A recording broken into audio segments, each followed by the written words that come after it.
Today, I'm going to be interviewing my good friend Ed Klein, who is out with a new book called Guilty as Sin about Hillary Clinton. I'll bet you could have guessed who it's about. And Ed, of course, has written three blockbusters before this, Blood Feud, Unlikable, and The Amateur. More about Obama, the amateur, but really it's a lot about Hillary. And I wanted you to learn about this book, Guilty as Sin. So I think it's quite good. And we're going to talk also about Eileen's and my book, Armageddon. And this will be a series of interviews that we'll do over the next week or two before the election to give you the insights. But the real insights can only come from buying the books, you know. Here we do a 5-minute or 8-minute interview, but there is a vast amount of material in both of them. Hey, Ed, welcome to lunch. Thank you so much. Good. Great to be here. Good. So, how did Houdini do it this time?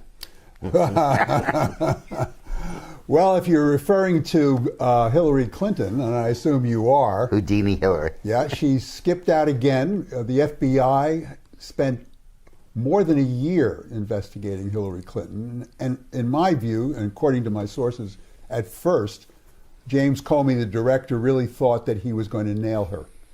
And in fact, he had a secret meeting with President Obama in the Oval Office, in which he told the president that he would brook no interference in the investigation.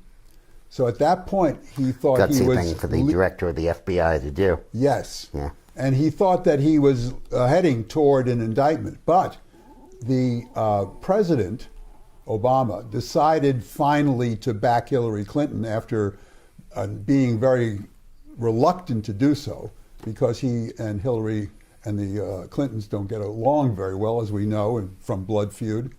And when the president decided to throw all of his power behind Hillary Clinton, he alerted Loretta Lynch, the Attorney General of the Justice Department, that she was not to cooperate with the FBI.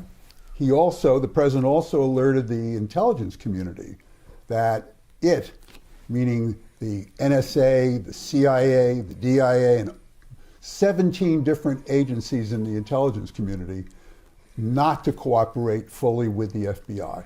And when that became clear... Do you think he explicitly said that, or do you think he let it be known? I think he let it be known, mostly through Valerie Jarrett, his number one advisor. Right.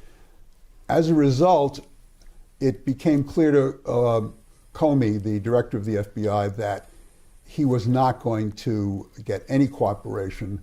The Democrats in Congress were already referring to him as Captain Queeg from the Caine Mutiny court-martial, a little crazy, obsessed.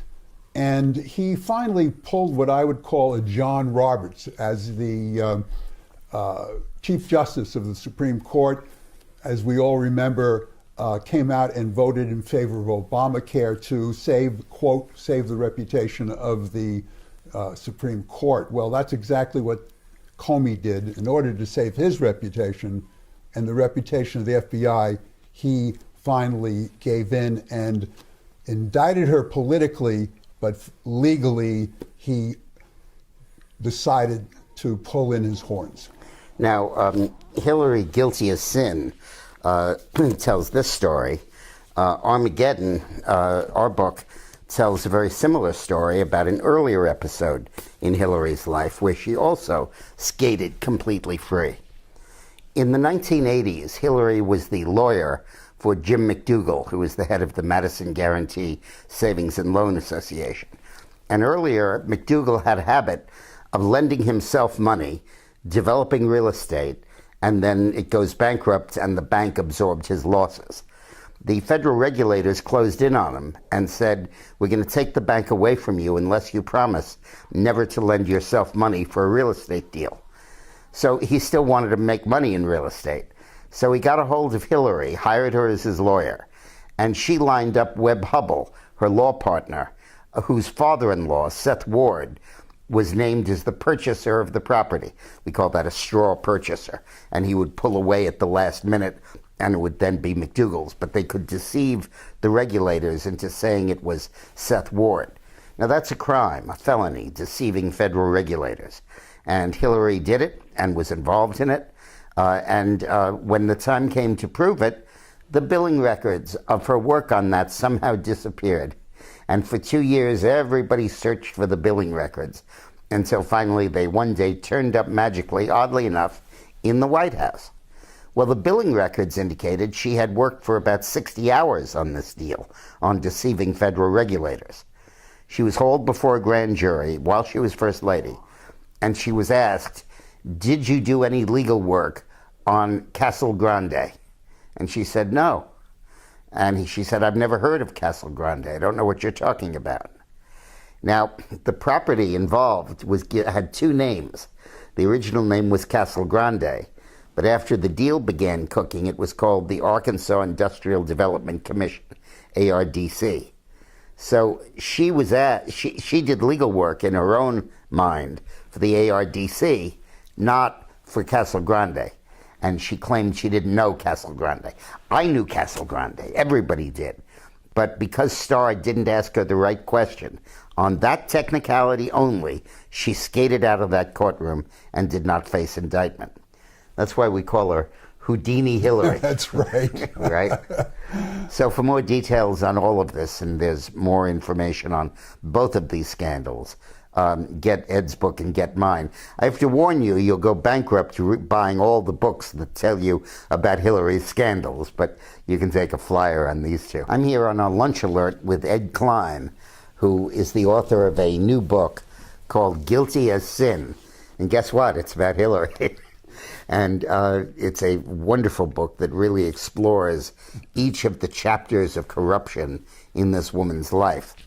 And we thought it would be a good idea to do a joint program on Guilty as Sin and on Eileen's and my book, Armageddon, How Trump Can Beat Hillary, because the material is so overlapping, but together you get a real picture of what's going on. Today I'd like to focus with Ed on Hillary's health. And Ed, as you know, is, unlike me, is an investigative journalist, and he really has sources all over the place and comes up with insights that very few people have and that usually turn out to be correct. So take it away, Ed. Thanks so much. Well, you know, we're talking about yet another Hillary Clinton cover-up.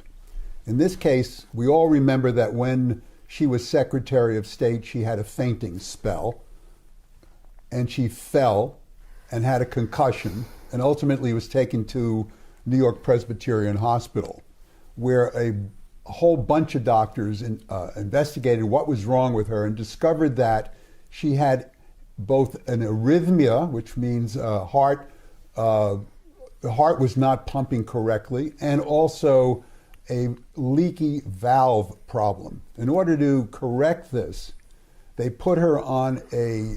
Clinton was always hellish on leakers. That's right. Another leak on a beta blocker. And a beta blocker takes care medically of this leaky valve, but it also reduces your blood pressure to a very low blood pressure. Those who have low blood pressure are inclined to faint sometimes, as Hillary has many, many times. At least 4 or 5 times in public, the last time at the 9/11 memorial service, and many times in private, according to my sources. When she does faint, there is a real problem, because if she hits her head, Hillary also has a tendency to blood clots, and so she can get a serious hematoma.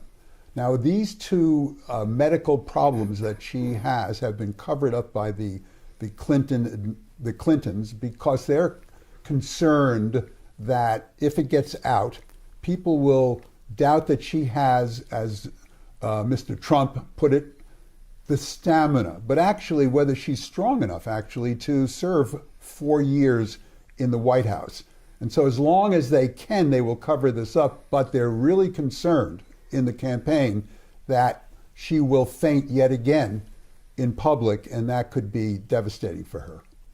I think that one of the things that Trump needs to focus on, that I think an opportunity he blew in the last debate, is to demand the release of Hillary's detailed medical records. And I don't mean a note from the doctors about a sore throat last week. I mean an MRI exam that she would take now that would be released to the public. Because among the various diagnoses that are floating around, there are some that include the possibility of dementia. And while we know from FDR that we can have a president who's disabled physically without a problem, we have never had a president who is demented. And that could be a very serious problem, particularly in the operations of the 25th Amendment, as to when she might declare herself unable to govern, or her cabinet might make that declaration for her. And to avoid that, she should be pressured to release her MRI, to take an MRI, a current one, and release it. And I would hope that in the next debate, Trump zeroes in on that. Releasing medical records won't hack it. That's just of the past, and it might just be based on visits. What you need is the clinical data, and I think that's crucially important. So let's hope that Trump does that at the next debate. I hope he does. And whenever Ed tells you something from his book, you're getting the tip of the iceberg. So you have to get the book, Guilty as Sin, to really understand the depth of Hillary's health issue, the background, and the extent of the cover-up. This was a tremendous effort to cover up what, in fact, are her health conditions. Thanks for watching.